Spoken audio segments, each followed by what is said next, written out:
Hello, Montgomery ISD.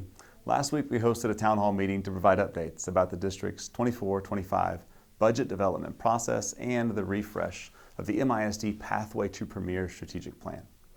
I wanted to take a few minutes just to share some of the highlights from the presentation about the budget process and open up an opportunity for those that may not have been present to connect with me with any questions they may have. So after 4 special called sessions of the 88th Texas Legislature, no new educational funding law was passed. With no additional funding provided by the state, not even a mechanism to account for historic levels of inflation, we knew it would be an extremely difficult fiscal year for MISD. Legislative actions did, though, bring about some welcome changes and relief for our stakeholders, such as an increased homestead exemption and tax compression. But as that MISD tax rate fell 18 cents last year, Montgomery ISD still finds ourselves significantly underfunded in comparison to districts around the state. You know, all those higher costs that our families are experiencing at places like the grocery store, the gas station, utilities for your home. You know, the school district feels those exact same increases also. Did you know that Montgomery ISD's budget is primarily spent on our people? About 85% of that budget is allocated to staff, salaries, and benefits.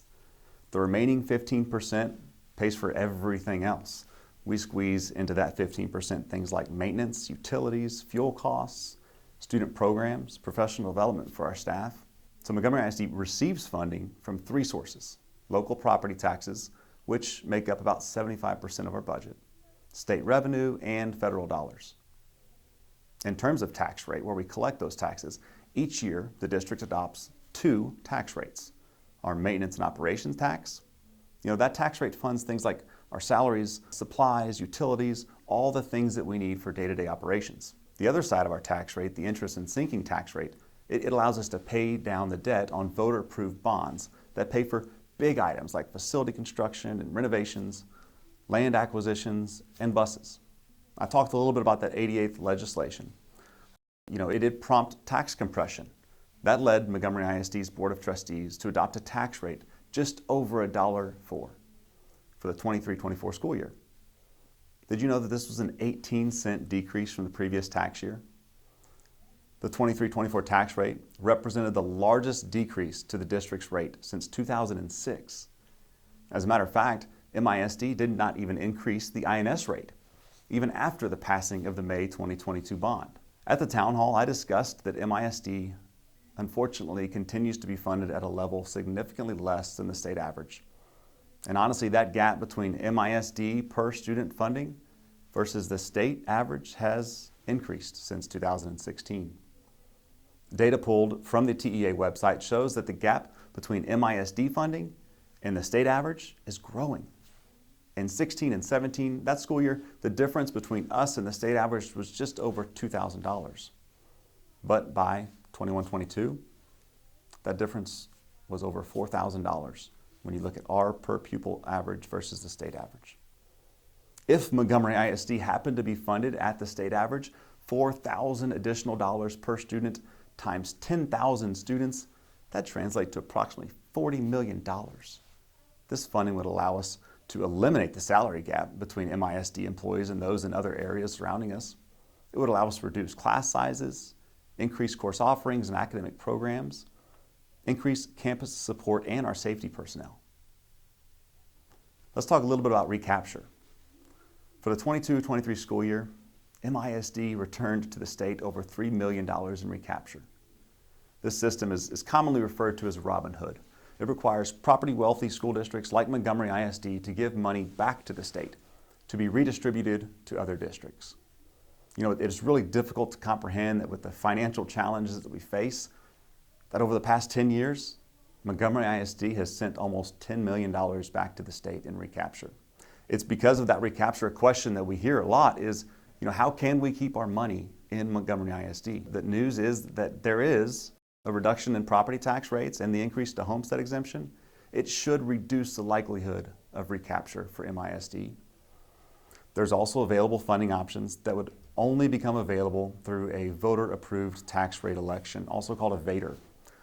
It's an election required by the state that asks voters to consider approving a modified tax rate to increase the revenue for student programs and teacher and staff salaries. We're all very familiar with bond elections. Those elections increase the INS rate of our tax rate. A Vader would be focusing on increasing the M&O rate. So our public school funding system, it allows the district to access 8 golden pennies. Taxes collected through those pennies, they're not subject to recapture. Right now, MISD is only accessing 5 of those pennies, meaning there are 3 additional pennies available. So each of those golden pennies would provide an additional almost $1.4 million in funding. So that's great information, but it's very important to know, it's imperative that we understand that this additional $4.1 million in funding, that would stay within Montgomery ISD. It's only accessible through a tax rate election. MISD has never requested voters to consider approving a tax rate election. Therefore, this opportunity for local control over funding has not been operationalized, but it is important that we as stakeholders understand the opportunities that are available to us within our communities to have an impact on our local funding. So a part of our ongoing work this spring to develop the 24-25 school year budget, leaders across our district are working to reduce our structural deficit. The budget priorities for MISD are staff compensation, school safety, excellent educational programs, and enhanced professional development opportunities. The district continues to explore ways to reduce expenses and increase revenue in the absence of any new funding from the state. One of the biggest benefits we have at MISD is our relationships with our legislators. Our local representatives in the Senate and the House understand our financial situation, and they seek out opportunities to work collaboratively with Montgomery ISD. We look forward to that work. We look forward to the opportunity to continue to work alongside them to try and address our funding challenges. So the MISD Board of Trustees, they must formally adopt a budget for the 24-25 school year prior to the start of the district's July 1 fiscal year. As financial transparency is a priority for MISD, we will continue to update you as we move through the budget development process. Folks, if you have any questions, please feel free to contact me. Thank you so much for your support of Montgomery ISD.